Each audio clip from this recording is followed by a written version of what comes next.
Désormais, nous allons nous intéresser à la poussée d'Archimède et essayer de déterminer de quoi il s'agit exactement. Pour ceci, nous allons utiliser un dynamomètre numérique. Lorsque je tire sur le crochet, celui-ci affiche la force exercée sur le crochet en newtons. Celle-ci est positive. Lorsque je pousse sur le crochet, il m'indique la force en newtons également, et cette fois-ci, la force est négative, donc dirigée vers le haut. Je vais maintenant accrocher une masse d'environ 1 kg au crochet du dynamomètre. L'afficheur indique une force d'environ 9,8-9,9 newtons. Si je la plonge désormais dans l'eau, l'afficheur me donne une force d'environ 8,4 newtons.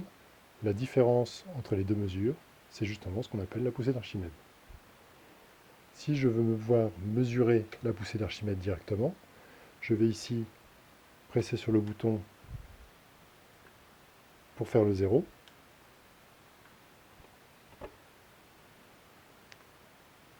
J'immerge à nouveau ma masse et cette fois-ci, la mesure sera uniquement la poussée d'Archimède, soit 1,4 newton. La force est négative et bien dirigée vers le haut, opposée au poids.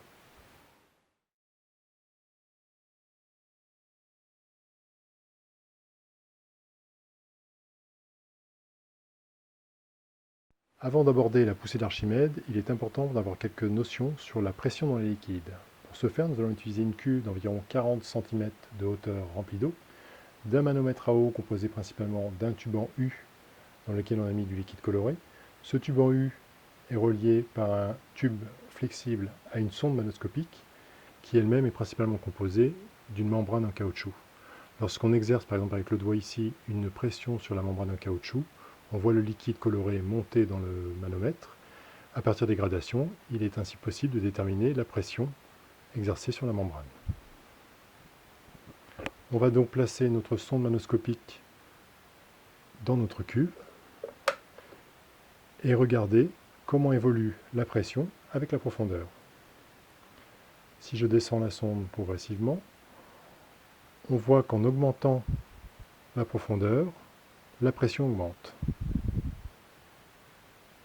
Si je reste à une profondeur fixe et que je tourne ma sonde sur le côté, je vois ici que le niveau du liquide coloré ne change pas. On voit donc que la pression est indépendante de l'orientation de ma sonde à une profondeur fixe.